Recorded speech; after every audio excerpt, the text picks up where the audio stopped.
ओम ज्ञानतिमिरान्धस्य ज्ञानाञ्जनशलाकया चक्षुन्मिलितं येन तस्मै श्रीगुरवे नमः। श्रीचैतन्यमनोभीष्टं स्थापितं येन भूतले स्वयं रूपकदा मह्यं ददाति स्वपदान्तिकं।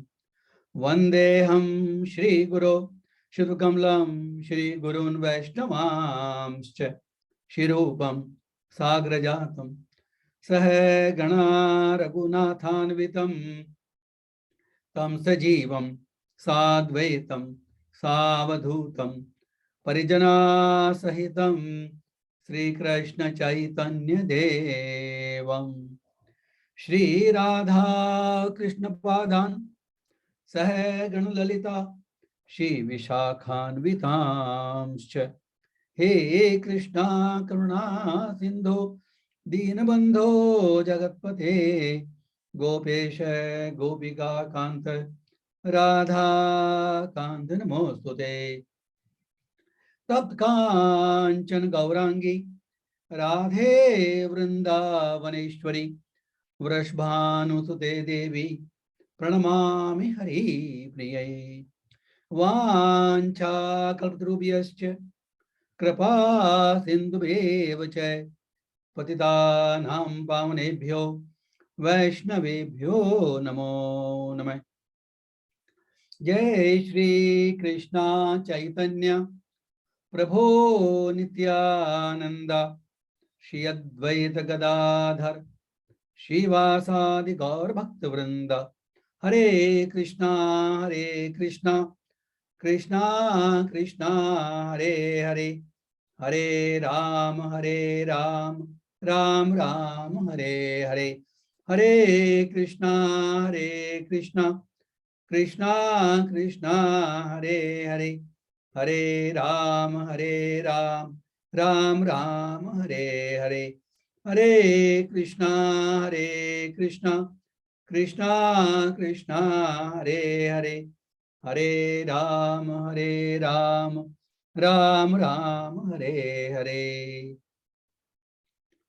ओम नमो भगवते वासुदेवाय। ओम नमो भगवते वासुदेवाय। ओम नमो भगवते वासुदेवाय। नारायणं नमस्कृत्य नरं चैव नरोत्तमं देवीं सरस्वतीं व्यासं ततो जयमुदीरयेत्।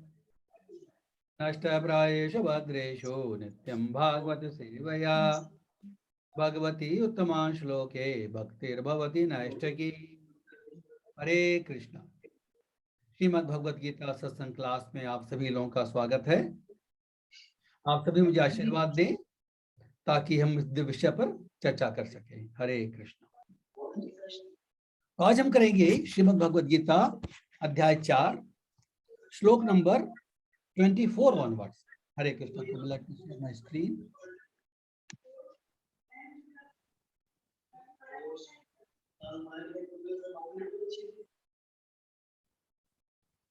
हरे कृष्णा।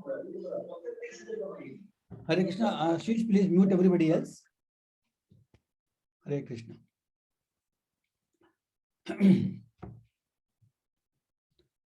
तो आज हम करेंगे श्रीमद् भगवद गीता अध्याय 4 श्लोक नंबर 24। ब्रह्मार्पणम ब्रह्म हविः, ब्रह्मार्पणम ब्रह्म हविः, ब्रह्माग्नो ब्रह्मणाहुतम, ब्रह्माग्नो ब्रह्मणाहुतम, ब्रह्मेव तेव गन्तव्यम, ब्रह्मेव तेन गन्तव्यम, ब्रह्म कर्म समाधिना, ब्रह्म कर्म समाधिना। हरे कृष्णा।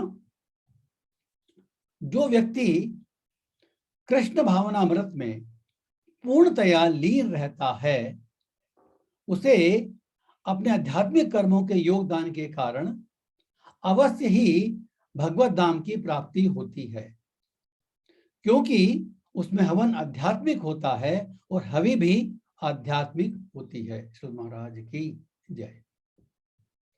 ठीक है। भी जो आज से जो हमारा प्रसंग शुरू हुआ है वो अलग अलग प्रकार के यज्ञों के बारे में चर्चा की जा रही है।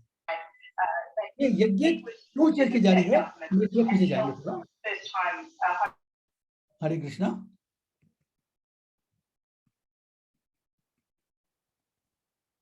देखिए इसमें देखा था हमने 23 में देखा था, गत्त संगस्य मुक्तस्य ज्ञानावत् चेतसः यज्ञाया चरतः कर्म समग्रम परिविलीयते। इसमें वर्ड आया है यज्ञाया चरतः कर्म, मीन्स जो पुरुष प्रकृति के गुणों के प्रति अनासक्त है और जो दिव्य ज्ञान में पूर्णतया स्थित है, उसके सारे कर्म ब्रह्म में लीन हो जाते हैं। क्यों? क्योंकि वो यज्ञाया चरतः कर्म करता है, उसके सारे कर्म यज्ञ स्वरूप होते हैं। हमने इसके पहले जो प्रसंग देखा था लास्ट के 4-5 श्लोकों में, वो देखा कि कर्म को अकर्म के रूप में कैसे करें, उसके लिए क्या रिक्वायरमेंट्स है। तो हम देख लेते हैं शॉर्ट में, जस्ट मेन पॉइंट देख लेते हैं। हमने शुरू में देखा काम संकल्प वर्जिता। अगर हमारे जो कर्म है उसका हेतु हमारे खुद की इंद्रियों की तृप्ति के लिए नहीं है,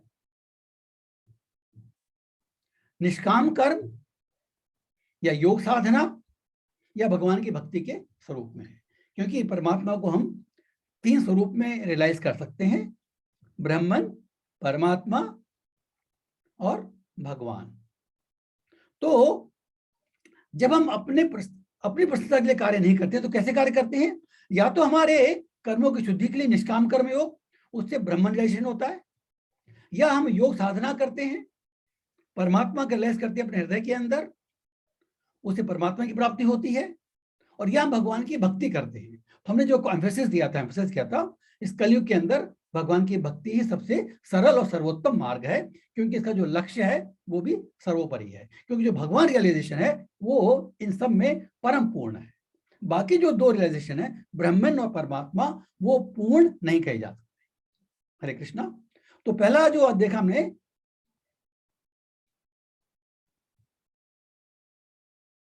you can see from here, in fact easy रहेगा। हाँ, काम संकल्प वर्जिता 19 में देखा, काम संकल्प वर्जिता, ये हमने पहला लक्षण देखा। अकर्म करने के लिए, कर्म को अकर्म में कैसे करें? कर्म का त्याग नहीं करना है, बार बार ये एक्सप्लेन किया जाता है। कर्म को त्याग करने की बात नहीं हो रही है, केवल कर्म को इस ढंग से करने की बात हो रही है कि वो अकर्म बन जाए। दूसरा है त्यक्त्वा कर्म फलासंगम, त्यक्त्वा कर्म फलासंगम, कर्म फलों की सारी आसक्ति को त्याग कर हमको कर्म करना चाहिए, या कर्म करने का दूसरा लक्षण देखा हमने। और तीसरा है यत चित्तात्मा और त्यक्त सर्व परिग्रह है। यत चित्तात्मा मीन्स मन और बुद्धि को सांसारिक भोगों के प्रति विरक्त करके, उपरत करके, और त्यक्त सर्व परिग्रह, जो अपरिग्रह की बात होती है कि हमको कोई परिग्रह की भावना, इकट्ठा करने की भावना, एक्विजिशन एंड प्राप्ति की भावना नहीं होनी चाहिए।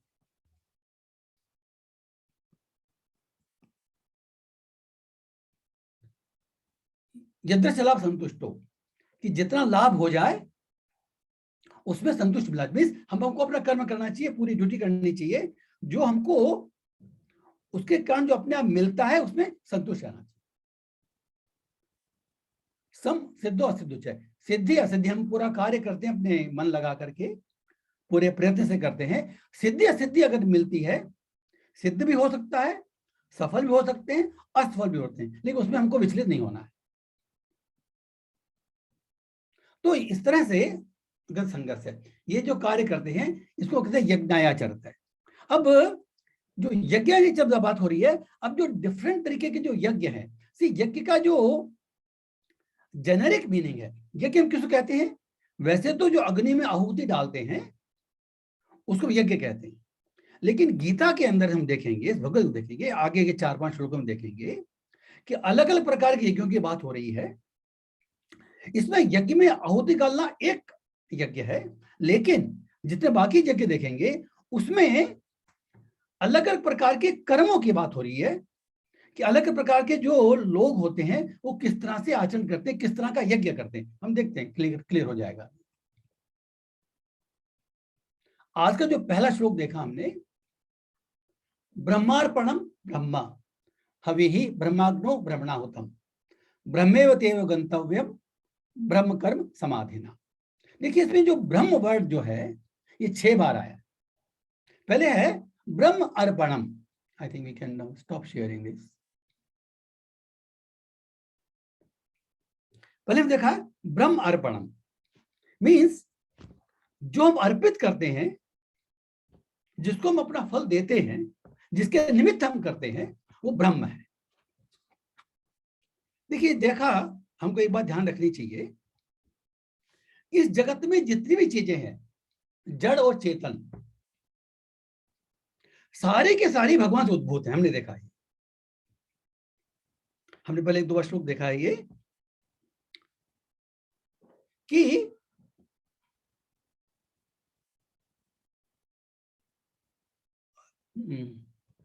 मैं सब चीजों का उद्भव, वो जो श्लोक याद नहीं आ रहा अभी, देखें। हाँ, ईसावास्यम सर्वम इदम यत् किंच जगत्याम जगत, कि ये सारे जगत में जो भौतिक और आध्यात्मिक जगत हैं, उस जितनी चीज है वो भगवान से आ रही है। तो हम वास्तव में भगवान के अंश हैं, और ये जो चीजें हम देखते हैं भौतिक प्रकृति में, वो भी भगवान की एनर्जी है। हम भी भगवान की एनर्जी हैं, अंश भी हैं, और जो जड़ जगत में सारी भगवान की एनर्जी है। भगवान के अस्तित्व, भगवान के बिना किसी भी चीज का कोई अस्तित्व नहीं है। तो हम ये देखते हैं कि भाई ब्रह्मार्पणम, कि जिसको अर्पण करते हैं, चाहे वो किसको भी अर्पण करें, वो वास्तव में ब्रह्म है। तो ये हमारी कॉन्शियसनेस होनी चाहिए, क्योंकि सभी भगवान के बिना किसका अस्तित्व हो ही नहीं सकता। फिर नेक्स्ट है ब्रह्म हवि ही। देखिए यज्ञ के अंदर क्या करते हैं कि हम आहुति डालते हैं, हवि डालते हैं। हवि मीन्स हवन सामग्री जो बोलते हैं। तो जो हवि सामग्री जो है वो भी ब्रह्म ही है। हवि ही ब्रह्म। ब्रह्माग्नो, जो जिस अग्नि में डाली जाती है वो भी ब्रह्म है। कैसे समझेंगे इसको? देखिए जैसे हवि ब्रह्म है, इसका मतलब क्या हुआ, ये जो जड़ पदार्थ है, जो भौतिक चीज हम आहुति डालते, जैसे घी है या हवन सामग्री जो हम लेके आते हैं, उसका आहुति डालते हैं, बिना ब्रह्म के इनका एग्जिस्टेंस नहीं है। लेकिन अभी ये मेटीरियल स्तर पर है। इसको हम कैसे समझ सकते हैं कि जो जड़ चीज है उसको जब भगवान की सेवा में काम लेते हैं, तो वो उसका जो कॉन्स्टिट्यूशन है, जिससे वो बना है, वो तो मेटीरियल है, लेकिन चूंकि पर्पस वो ब्रह्म या भगवान हो जाता है, तो वो स्पिरिचुअलाइज हो जाती है। ब्रह्म का अगर हम कॉमन जनरल मिलेंगे तो हम कहते हैं अध्यात्म। अध्यात्म में ब्रह्म, परमात्मा, भगवान सभी इंक्लूडेड है। तो अगर हम किसी मेटीरियल वस्तु को भगवान के सेवा के रूप में यूज करते हैं, तो although the constitution is material, लेकिन वो स्पिरिचुअलाइज हो जाती है। Means, Hare Krishna please everybody, Hare Krishna. तो इसलिए हम कहते हैं कि हवि अगर हम ब्रह्म के लिए हवि कर रहे हैं, भगवान की सेवा के लिए हवि कर रहे हैं, तो वो स्पिरिचुअलाइज हो जाती है। हम कहते हैं कि अभी ब्रह्म है। ब्रह्माग्नो, जिस अग्नि में हम आहुति देते हैं, वो भी ब्रह्म ही है। हम आगे देखेंगे, भगवान ने भगवद गीता में आगे आई थिंक चैप्टर 7 या 10 में कहा है कि सूर्य में, चंद्रमा में और अग्नि में जो तेज है वो भी मैं हूं। अग्नि में जो जलाने की क्षमता है वो भी भगवान द्वारा दी गई है। देखिए जितने भी हमारे देवी देवता जो हम जानते हैं, हर एक देवी देवता एक अलग डिपार्टमेंट मैनेजर है, हम कह सकते हैं। उनको जो शक्ति प्रदत्त की है वो भगवान ने दी, इस संसार को, इस भौतिक जगत को ठीक से चलाने के लिए। तो जो अग्नि का जो स्वरूप है वो भी ब्रह्म है। ये हमको इसे देखना है, अभी इसकी बात हो रही है। ब्रह्मणा होतम, जो आहुति दे रहा है, हम जो जीव जो आहुति देता है वो भी ब्रह्मी है।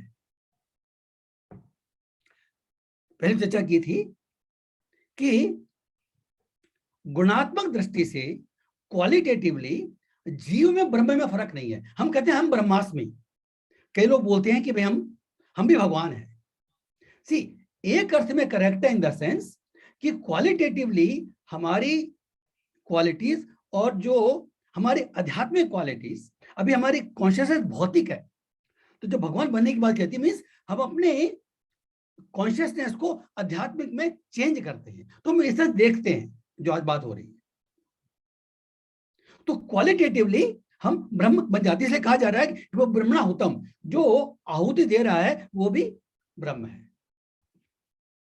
ब्रह्मेतर गंतव्य, आगे कहा जा रहा है कि भाई अगर सारी चीज ब्रह्मी है, आहुति देने वाला अग्नि, हवन सामग्री और जिसको हम अर्पण कर ब्रह्म है, तो ब्रह्मेतर गंतव्य। अगर हमारी कॉन्शियसनेस ऐसे डेवलप हो गई तो क्या होगा, हमको आध्यात्मिक लोक मिलना निश्चित है। तेन गंध ब्रह्म एव मीन्स निश्चित ही। देखिए इसमें लिखा है, जो व्यक्ति कृष्ण भावनामृत में पूर्णतया लीन रहता है, ये देखा ऑलरेडी हमने ट्रांसलेशन।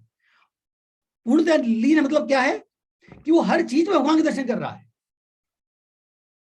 तो उसके अपने आध्यात्मिक कर्मों के योगदान कारण अवश्य ही भगवत धाम की प्राप्ति होगी, अवश्य ही। ब्रह्म एव तेन गंतव्य, एव मीन्स निश्चित ही। और आगे कहा गया ब्रह्म कर्म समाधि। ऐसा व्यक्ति जब कर्म करता है, इस तरह जब कर्म करता है, उसको हम कहते हैं कि उसने ब्रह्म कर्म समाधि ली। तो समाधि नॉर्मली जिसको हम समाधि समझते हैं वो निष्क्रिय होती है, करेक्ट? निष्क्रिय वो भी समाधि की अवस्था है, वो भी फेक नहीं है। अगर आदमी प्रैक्टिस करे तो वो भी कर सकता है। इस जमाने में कलयुग में वो डिफिकल्ट है, लेकिन इसका एग्जाम्पल हम देख सकते हैं अपने शास्त्रों के अंदर कि एक समाधि वो होती है जिसमें आदमी अपने मन को, अपनी इंद्रियों को संपूर्ण रूप से खींच करके, इंद्रिय विशुद्ध खींच करके और परमात्मा पर केंद्रित करता है। इसके लिए प्रैक्टिस करनी पड़ती है। अगर वो ऐसा कर पाता है तो उसकी सारी इंद्रियों का कार्य बंद हो जाता है। इसको हम कहते हैं निष्क्रिय समाधि या ध्यान समाधि। इसका अगर प्रैक्टिकल एग्जाम्पल देखना चाहते हैं तो हमने आई थिंक एक बार स्टोरी की थी कि परीक्षित महाराज इस द्वापर के एंड में और कलयुग के बिगिनिंग में आए थे। वो अर्जुन के पौत्र हैं। उनका जब शासन था तो एक बार वो शिकार खेलने के लिए गए थे, तो एक ऋषि के आश्रम प्रवेश किए, तो वहां शमीक नाम के ऋषि थे। वो ध्यान अवस्था में थे, वो समाधि में थे, जिस समाधि की भी चर्चा की जा रही है। उनकी सारी इंद्रियों का कार्य बंद था। कैसे? जब प्रविष्ट हुए परीक्षित महाराज, न तो उन्होंने उनको सुना, उनकी आहट को सुना, न उनकी उन्होंने जो जैसे हर व्यक्ति में वस्त्रों में गंध होती है उसको भी नहीं देखा, आंखें भी बंद थी उनकी, न उन्होंने देखा, न सुना और न उन्होंने अनुभव किया। उन्होंने पानी की मांग की क्योंकि वो प्यासे थे, वो भी उन्होंने नहीं सुना। इनको लगा कि शायद ये फेक समाधि में है, ढोंग कर रहा है, तो उन्होंने और कुछ तो नहीं किया, ये जो मरा हुआ सांप था उनके गले में डाल दिया। स्पर्श हुआ, उससे भी उनको निद्रा नहीं टूटी। तो केवल हम इसे चर्चा कर रहे हैं, बाद में हमने आज स्टोरी देखी थी। उन्होंने कुछ नहीं किया, लेकिन जब उनके पुत्र को मालूम पड़ा तो उन्होंने परीक्षित महाराज को श्राप दिया और इसका हमको भागवत मिली। That is something else. लेकिन अभी हम चर्चा कर रहे हैं कि यह समाधि भी होती है, इसको हम कहते हैं निष्क्रिय समाधि या ध्यान समाधि। लेकिन यहां पर जिस समाधि की बात हो रही है, ब्रह्म कर्म समाधि, मीन्स हम कर्म कर रहे हैं, लेकिन चूंकि इसमें हम हमारे कॉन्शियसनेस पूर्णतया ब्रह्म में लीन है, हम और कुछ देख ही नहीं रहे, तो हम कह सकते हैं कि ये ब्रह्म कर्म समाधि है।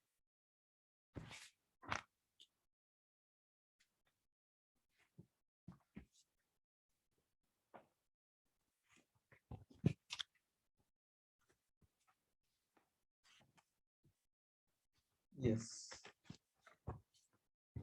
तो इसका जो हमने जो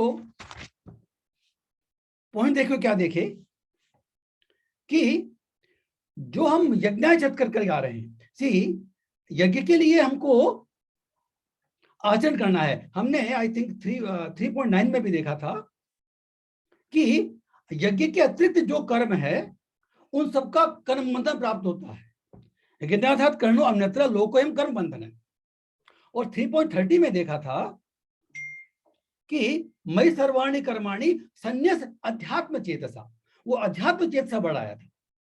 वो अध्यात्म चेतसा में अगर हम कर्म करते हैं, वो अर्जुन को उन्होंने कहा था कि मई सर्वाणी कर्माणी, मुझमें सारे कर्मों को अर्पित करके, ब्रह्मार्पणम देखा हमने, और संन्यास अध्यात्म चेतसा, अपनी चेतना को अध्यात्म में स्थिर करके। कैसे? निराशी निर्ममो भूतवा। निराशी निर्ममो मीन्स किसी भौतिक फल की आकांक्षा को आशा से रहित होकर और ममत्व की भावना से, स्वामित्व की भावना से रहित होकर। निराशी निर्ममो, मैंपन की भावना नहीं है और भौतिक लाभ की आशा नहीं है। भूतवा युद्धस्व विगत ज्वर है, तुम युद्ध करो विगत ज्वर है, आलस रहित होकर।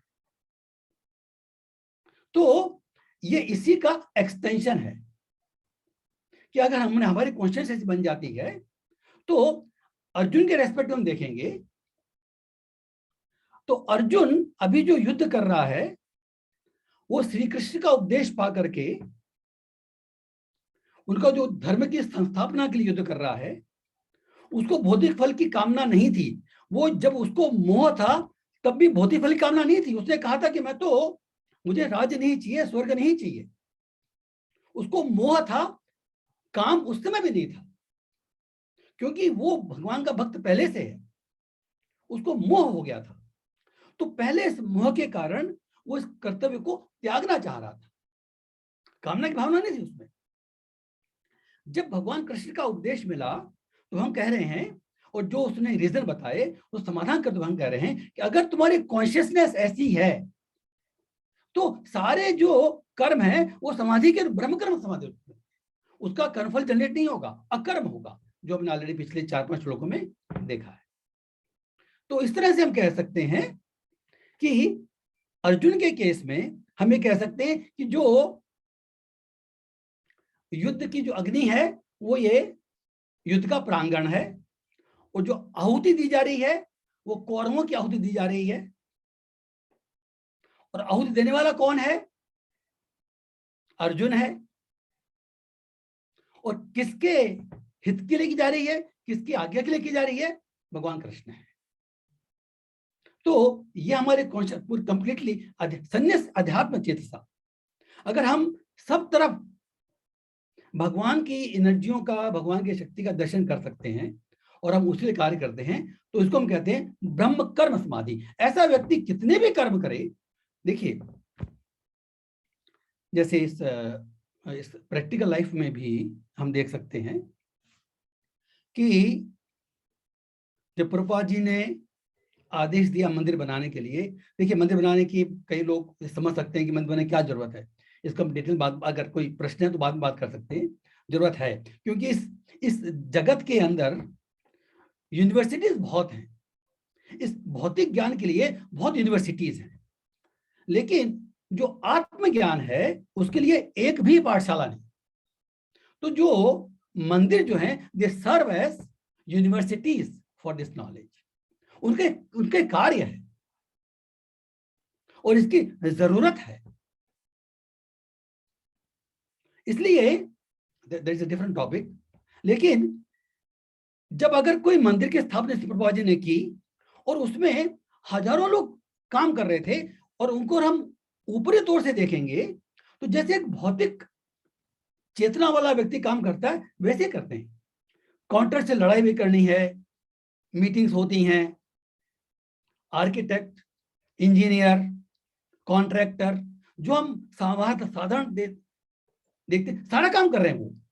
लेकिन चूंकि उनका लक्ष्य, सबका लक्ष्य वो मंदिर बनाना है और उस बात को जानते हैं,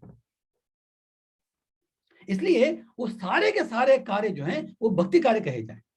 ब्रह्म कर्म समाधि ना।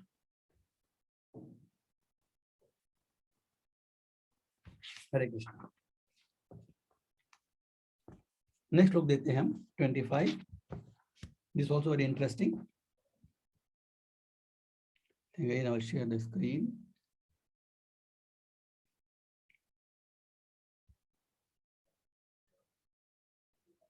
हरे कृष्ण।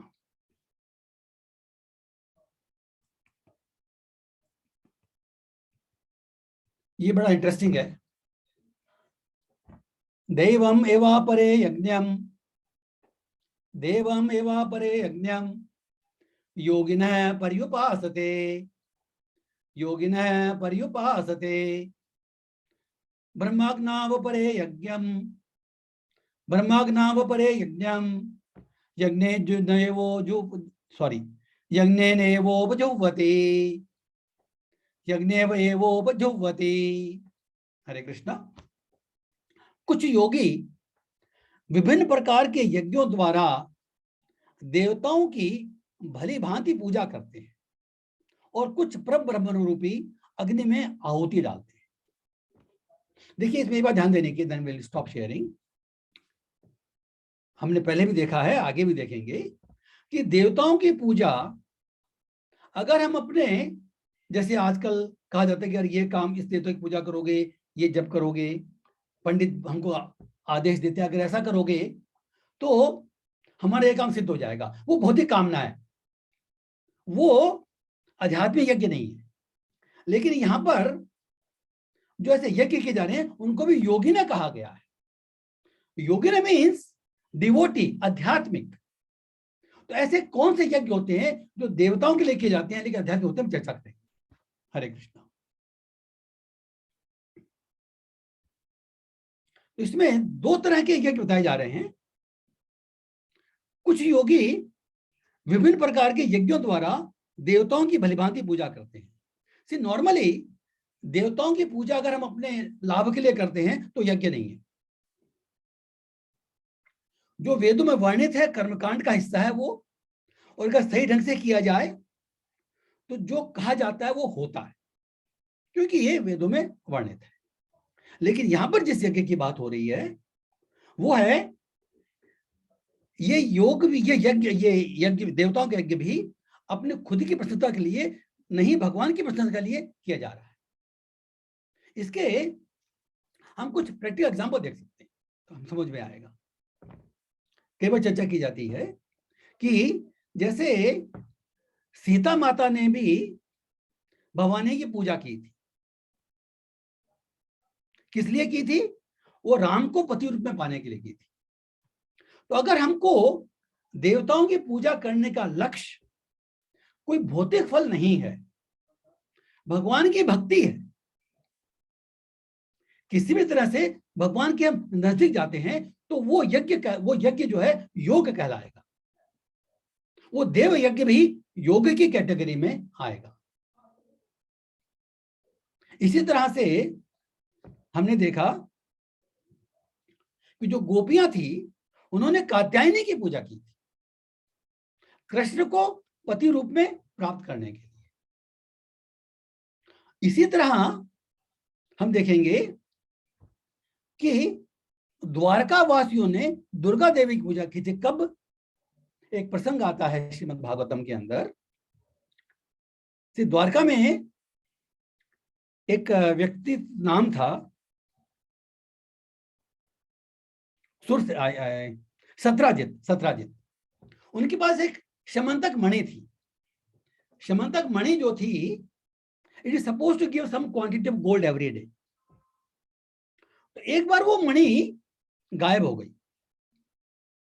तो सत्राजित ने, ये भी बड़ा इंटरेस्टिंग है, तो सत्राजित ने भगवान की मायावश हम कह सकते हैं, उन्होंने ये ब्लेम कर दिया कृष्ण के ऊपर कि कृष्ण ने मणि वो ले ली। कृष्ण राजा के, क्योंकि उसमें जो राजा थे वो उनके पिता, वो दादा थे, आई थिंक शूरसेन, वो राजा थे, तो उनके हित के लिए कृष्ण ने मणि ले ली। उनपे ब्लेम कर दिया, वो कुछ कलंक लगा दी।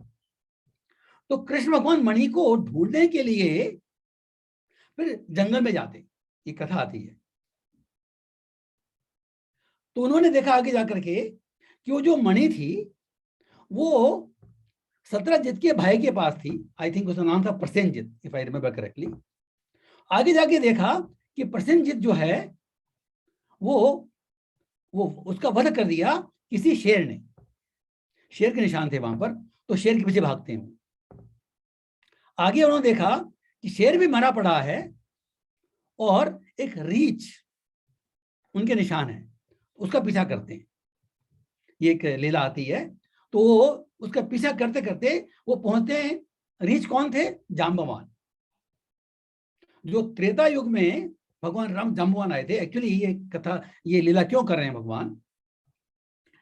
जब जाम्बवान थे तो उन्होंने भगवान राम से आग्रह किया कि भाई मैं आपके साथ में कुश्ती करना चाहता हूं, रेसलिंग। वो बड़े वीर थे रामवान में। तो I want to wrestle with you. तो भगवान ने कहा कि भाई इस जन्म में मैं तुम्हारी इच्छा पूरी नहीं कर सकता, क्योंकि हमारा जो संबंध है वो भक्त का है, और इस जन्म में ये तुम्हारी इच्छा की पूर्ति नहीं कर सकता। लेकिन जब मैं द्वापर युग में कृष्ण के रूप में आऊंगा तब तुम्हारी इस इच्छा को पूरी करूंगा। तो ये इस इच्छा को पूरी करने की प्रोबेबली ये लीला रची गई थी। तो जाम्बवान के पास गए और जाम्बवान के पास वो मणि थी और उन्होंने कुश्ती की। और जाम्बवान बड़े वीर थे तो उन्होंने हर नस उनकी पस्त कर दी।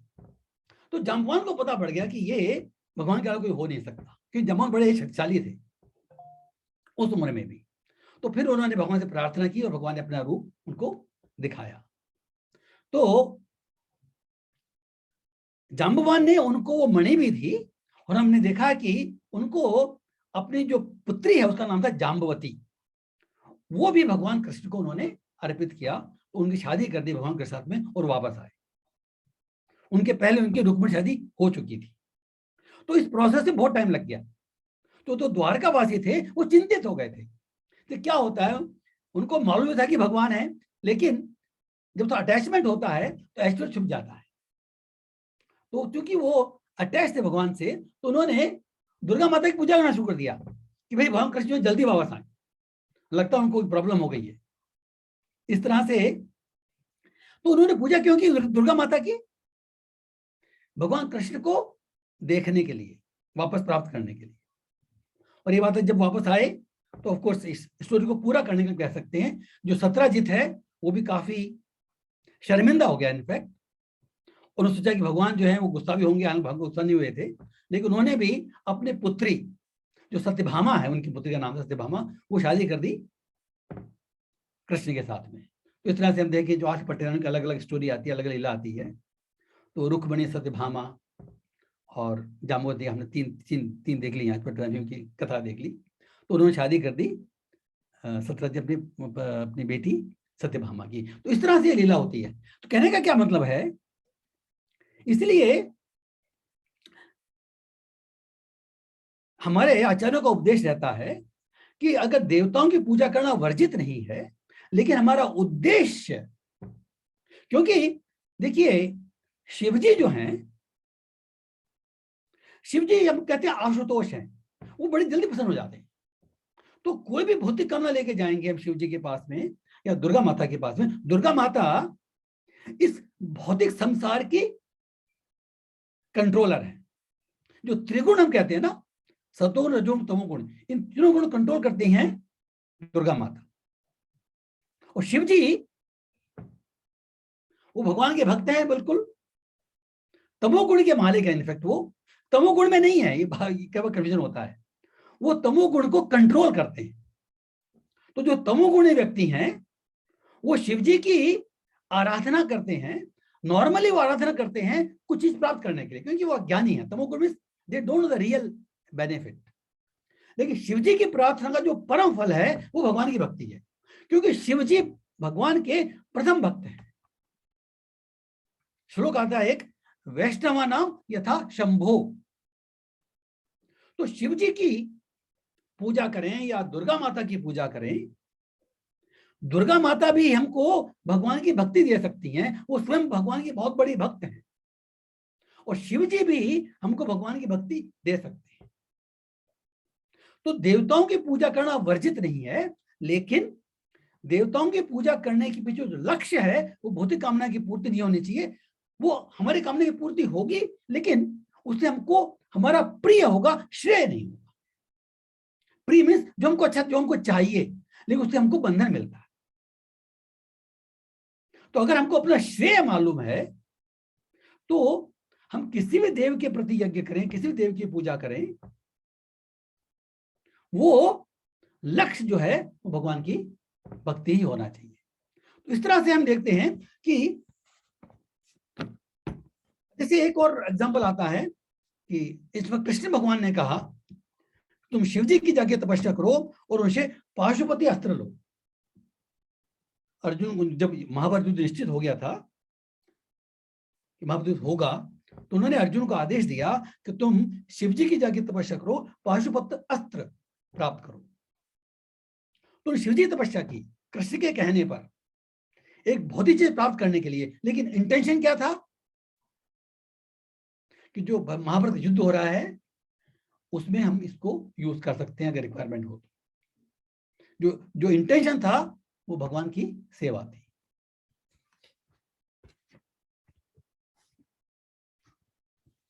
तो जो यज्ञ, देखिए इसमें भगवद गीता में 17.11 में सात्विक यज्ञ की परिभाषा आती है। उसमें कहा जाता है या तो भगवान की भक्ति के रूप में, और हमारी कॉन्शियसनेस वैसी नहीं है क्योंकि आध्यात्मिक कॉन्शियस की अलग अलग होती है। तो अगर हम कर्तव्य समझकर, जैसे हम देखते हैं पुराने जमाने में कि जो ब्राह्मण है वो डेली हवन करता है, उसका ये कर्तव्य है, he has to do this, daily daily उसको हवन करना चाहिए। तो जो अपना कर्तव्य समझकर करता है वो भी सात्विक भाव में यज्ञ कहा जाता है, भौतिक कामना नहीं रहती उसमें भी। तो उसको भी हम इस कैटेगरी में ले सकते हैं कि वो भगवान की सेवा के रूप में यज्ञ करता है। ओके, ये हम देखा कि जो देवताओं की पूजा या देवताओं का यज्ञ जो हम करते हैं, देवताओं के निमित्त जो यज्ञ करते हैं वो भी भगवान स्वरूप में हो सकता है, इसलिए उसको योगिना कहा गया है। अब एक और देखते हैं इसमें, जो सेकंड जो है बड़ा इंपॉर्टेंट लाइन है, वो ब्रह्माग्नोपरे यज्ञम यज्ञोपयुज्यते, मींस कुछ इसको समझना थोड़ा टिकली से समझ में आ जाएगा। यज्ञ को यज्ञ के द्वारा हवन कर देते हैं, यज्ञों का हवन कर देते हैं। देखिए इसमें जो पहला शब्द है यज्ञेन, उसका मतलब है त्याग, हवन क्रिया। हवन में कुछ हम आहुति डालते हैं, तो जो आहुति डाली जा रही है, वो जो सेकंड जो यज्ञ आ रहा है उसमें क्या कहा है, यज्ञ न उपजोवती, यज्ञ की आहुति डाल रहे हैं। ये यज्ञ क्या हुआ? देखिए इसमें इंपॉर्टेंट समझने के लिए इंपॉर्टेंट पॉइंट है, हमारे सबके कुछ धार्मिक कृत्य होते हैं जो हमको डेली करने होते हैं। जैसे डेली नित्य संध्या वंदन होता है, जो लोग दीक्षित हैं, ब्राह्मण हैं, उनको गायत्री मंत्र जपना पड़ता है। हमारी नित्य क्रिया होती है, नित्य धर्म होते हैं। हमारे वर्ण और आश्रम के अनुसार, हमने पहले डिटेल में चर्चा की थी, हमारे वर्ण और आश्रम के अनुसार हमारे अलग अलग कर्तव्य होते हैं। उसमें श्राद्ध, पितरों का तर्पण, नित्य कर्म, सुबह उठ के स्नान करना, जप करना, ये जो भी हम अपने लाइफ में जो नित्य कर्म करते हैं वो सब करते हैं, ये जितने भी करते हैं। तो इन सब कृत्यों का वो यज्ञ कर देते हैं, बलि दे देते हैं। किसके लिए? श्री कृष्ण की सेवा के लिए। योग मीन्स भगवान की सेवा के लिए। इसको हम कैसे समझें? देखिए ये हर आदमी के लेवल की बात होती है। क्या होता है कि जब किसी भी व्यक्ति की भगवान के प्रति आसक्ति इतनी बढ़ जाती है, देखिए ये जो है ये बनावटी, या हम इसको फेक नहीं कर सकते। कि उसको और कुछ काम दिखाई नहीं देता। देखिए, हम एक चर्चा करेंगे, माधवेंद्रपुरी की चर्चा करेंगे। माधवेंद्रपुरी एक परमहंस सन्यासी थे।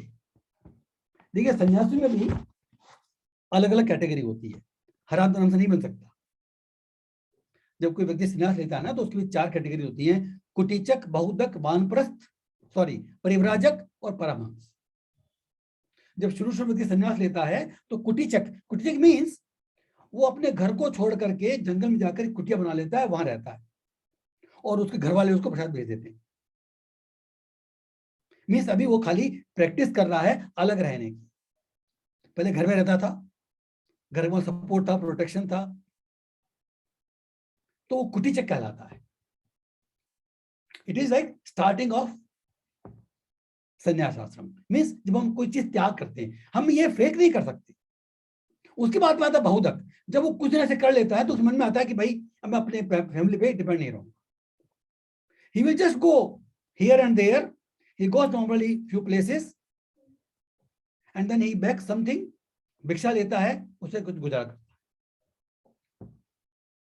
उनको कहते हैं बहुदक। जब उसका एलिवेशन फर्दर हो जाता है तो वो गांव भी छोड़ देता है। देन ही बिकम्स परिव्राजक। परिव्राजक means he just goes here and there. The only purpose, see, जो वास्तव में जो सन्यासी होता है, वास्तव में जो ब्राह्मण होता है, जो परिव्राजक ब्राह्मण होता है, जो सन्यासी होता है, उसका एकमात्र जो उद्देश्य है, वो दुनिया में सब जगह घूम सकता है। उसका एकमात्र उद्देश्य ये भगवान के संदेश को जन सामान्य के तक पहुंचाना होता है। That's it. क्योंकि संदेश की जरूरत है हर व्यक्ति को। हम इग्नोरेंट बने रहते हैं पूरी लाइफ पर्यंत तक, and then we lose this most important opportunity. ये जो मनुष्य जीवन रूपी जो हमको अपॉर्चुनिटी मिली, अवसर मिला है, वो बहुत इंपॉर्टेंट है, इसको लूज कर देते हैं बिकॉज ऑफ आवर इग्नोरेंस। इसलिए ये प्रथा थी हमारे समाज के अंदर कि सन्यासी लोग भ्रमण करते रहते थे बिना किसी पर्पस के, जस्ट टू। और अगर सन्यासी किसी गृहस्थ के घर जाता है तो गृहस्थ उसको देता जरूर था, लेकिन पर्पस उसका मांगना नहीं होता। पर्पस उस गृहस्थ को अनुग्रहित करना होता है, उस गृहस्थ पर कृपा करता है। इसलिए हमारे जमाने में ऐसी, जब हमारी कॉन्शियस सही थी, तो घर में कोई अगर सन्यासी आता है, कोई अतिथि भी आता है, तो उसको खाली हाथ नहीं जाने देते थे। ये कॉन्सेप्ट था हमारे कि भाई अगर हमारे द्वार पर कोई आया है, इट इज फॉर शुभम, शुभ लाभ। कि अगर हमारे द्वार पे कोई आया है, it is for my benefit. So it is given not as an obligation, it is given as a duty. क्योंकि जो आदमी घूम रहा है वो जन कल्याण के लिए घूम रहा है, इसलिए जन का पालन करने के लिए जरूरी। तो उसको इसको कहते हैं परिव्राजक आचार्य। उसके बाद में एक स्टेज आती है, फिर वो घूमना बंद कर देता है। देखिए, उसने अपना घूम लिया, जितना करना था कर लिया। अब उस मन में आता है कि भाई मैं तो वापस एक जगह बैठूंगा, I don't want do anything. Complete detachment. तो उसमें जो पहले से होती है वो होती है मधुकरी। मधुकरी means he goes to 5 houses, किसी भी घर चला जाता है, whatever he gets he takes it and he just live there. उसको होते मधुकरी। मधुकरी क्यों कहा जाता है? जैसे जो मधुमक्खी होती है, वो जब किसी फूल के पास जाकर के जो मधु लेती है, तो उसको फूल का कोई नुकसान नहीं होता। It takes only that much मधु जो उसके लिए ठीक है, लेकिन फूल को नुकसान नहीं होता। इसलिए जब कोई सन्यासी घर पे जाता है किसी के, तो वो कष्ट नहीं देता किसी गृहस्थ को, उसमें उपकार कर जाता है। अगर गृहस्थ को देता है थोड़ा सा, उसको फर्क नहीं पड़ता। He doesn't feel any pain. इसको मधुकरी कहते हैं। और इसके बाद में एक ऐसी स्टेज आती है कि वो ये भी छोड़ देता है, ही इज कंप्लीटली डिटैच्ड। और ये एक जगह बैठ जाता है, maybe he goes here and there just to change the place, लेकिन वो मांगता नहीं है। जो अपने आप आ जाता है उससे वो संतुष्ट रहता है। अगर नहीं आता है तो उपवास भी कर लेता, उसको फील नहीं होता। जिन माधवेंद्रपुरी की बात कर रहा था, तो जो माधवेंद्रपुरी हैं वो इस लेवल तक पहुंच गए थे। हमारे परंपरा में आते हैं, चैतन्य महाप्रभु के जो स्पिरिचुअल मास्टर है वो है ईश्वरपुरी, और ईश्वरपुरी के जो स्पिरिचुअल मास्टर है वो है माधवेंद्रपुरी, चैतन्य महाप्रभु के गुरु। That means around 1400 something most probably. तो जब उनकी स्टेज आ गई तो उन्होंने सारा काम करना बंद कर दिया। देखिए वो क्या प्रार्थना करते हैं, सुनिए। ये यज्ञ में हवन कर देते हैं, वो कॉन्शियसनेस क्या है।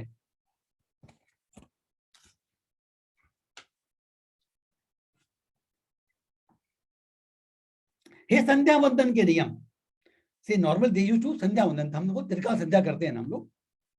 तुम्हारा कल्याण हो। हे स्नान के नियम, तुम्हें नमस्कार है, स्नान करने का नियम। हे देवताओं और पितरों का तर्पण करने के नियम, ये मैं अब तुम्हारा पालन नहीं कर सकता। वो कह रहे हैं कि भाई मैं ये भी कुछ नहीं कर सकता, I can not do anything now, मुझे क्षमा करो, प्लीज फॉरगिव मी। अब तो मैं जहां बैठता हूं, क्यों कह रहे हैं ऐसा, अब तो मैं जहां भी बैठता हूं उसी स्थान पर मैं यादव कुल के श्रेष्ठ पुरुष श्री कृष्ण का ही स्मरण करता हूं। भाई मैं तो जहां बैठता हूं ना, मुझे तो केवल कृष्ण का स्मरण ही रहता है, मेरे दिमाग में और कुछ बात आती ही नहीं है।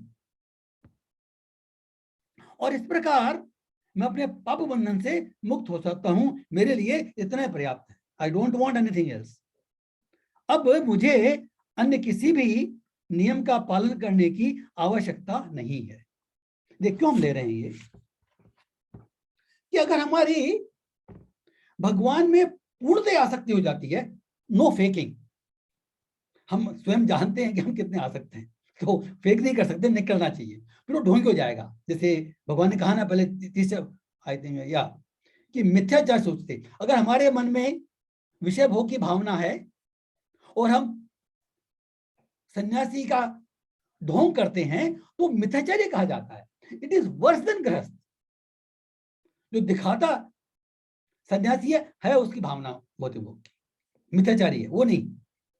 तो अगर वास्तव में, तो उसमें क्या होता है कि जब वास्तव में ये स्टेज कब आती है, जब किसी का मन पूर्णतया शुद्ध हो जाता है।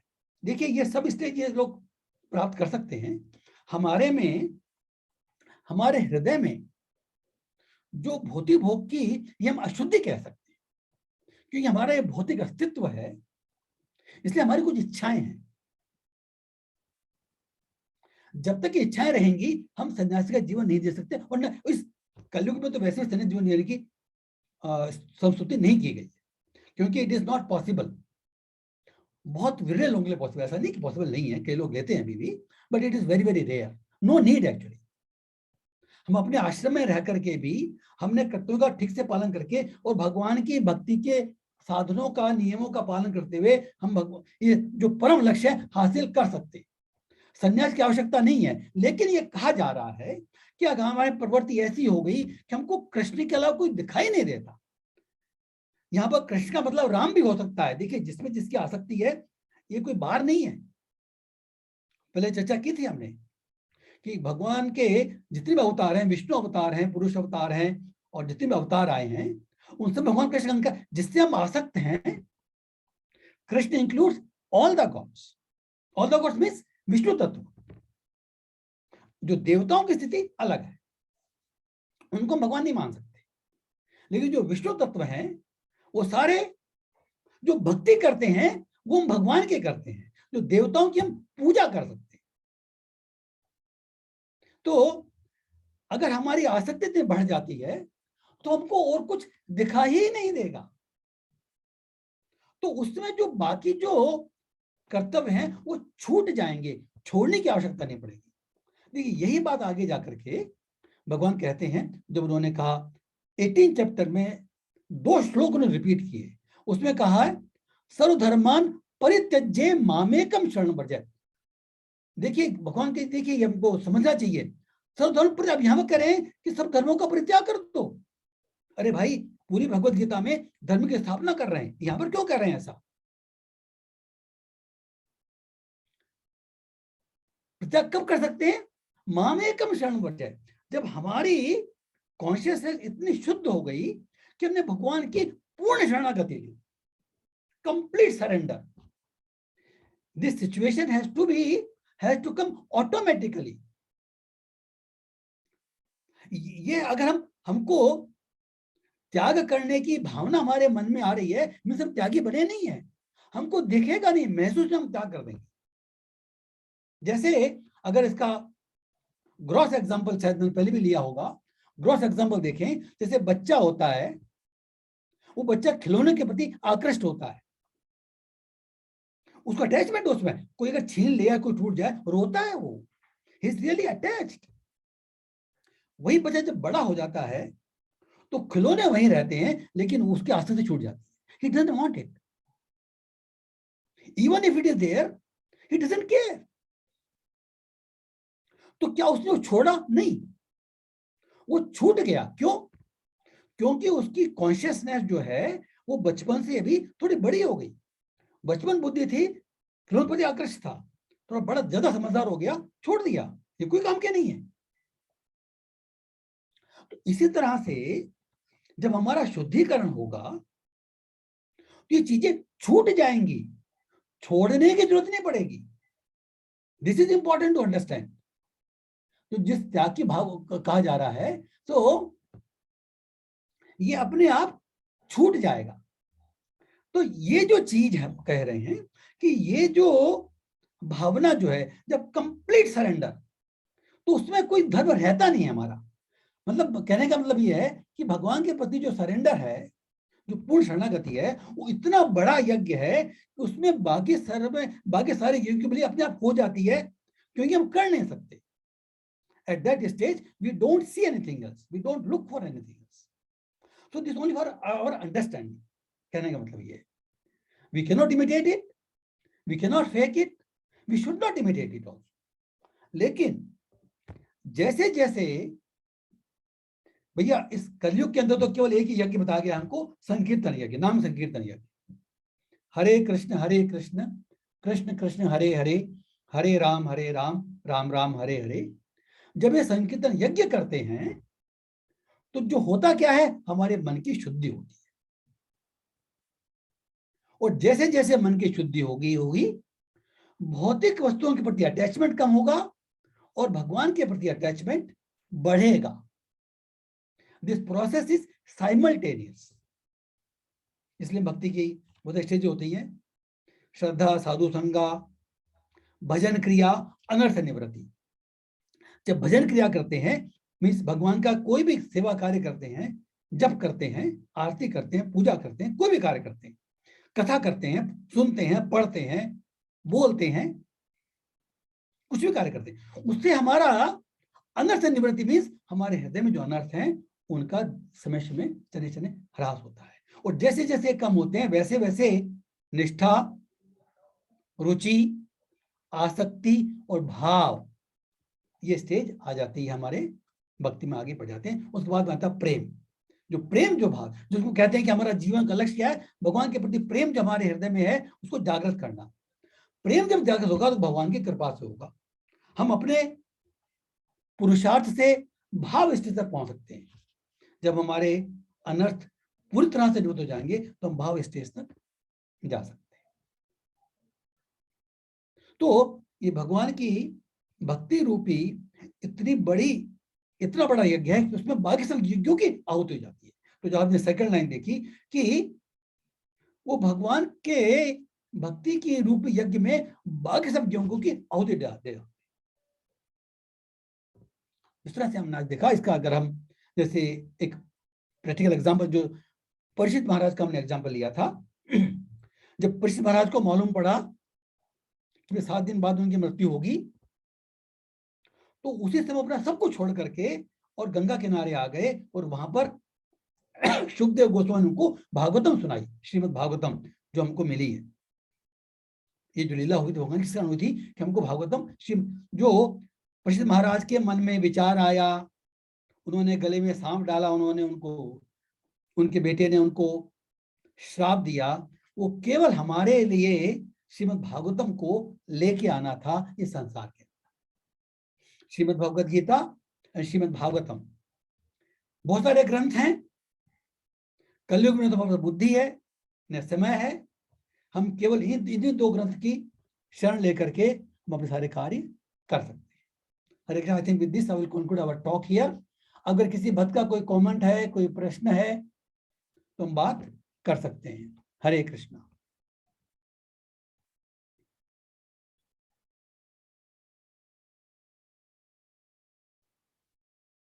सभी भक्तों से बहुत बहुत धन्यवाद, सभी भक्तों का, आप लोग आए, अटेंड किया। थैंक्स। हरे कृष्ण। हरे कृष्णा प्रभु जी। लास्ट जो लेक्चर था ना मॉर्निंग वाला, हाँ हाँ प्रभु जी, उसमें जो आपने द्रौपदी और उनके बारे में, गांधारी जी के बारे में जो बताया, वो बहुत अच्छा लगा हमको। हाँ, वो जो सेक्टर 45 में दिया था। हाँ, हाँ जी, मैंने शेयर बहुत किया अच्छा। वो भी। हाँ, वो भी बहुत शेयर अच्छा किया मैंने, ग्रुप में शेयर किया, हाँ, तो वहां मिल जाएगा आपको। हाँ, बहुत अच्छा था प्रभु जी, एक्सीलेंट लेक्चर। हरे कृष्ण। हरे कृष्ण। थैंक्स माता जी। तो खंडेलवाल जी, गुप्ता जी, केजी गुप्ता, पांडे जी, माता जी, सबको बहुत बहुत धन्यवाद। आप रेगुलर बने रहिए, आते रहिए, और कोई प्रश्न है तो जरूर पूछिए। और जो मेन काम है, हरे कृष्ण कृष्ण कृष्ण हरे हरे, कृष्ण कृष्ण हरे हरे, हरे राम राम राम हरे हरे। राम नाम हरे प्रश्न हरे। आता है आपके मन में तो आप मुझे लिख भी सकते हैं पर्सनली, और यहाँ पर भी पूछ सकते हैं। हरे कृष्ण। तो भी कुछ प्रश्न नहीं है तो हम नेक्स्ट सैटरडे सेम टाइम 8 बजे मिलेंगे। हरे कृष्ण।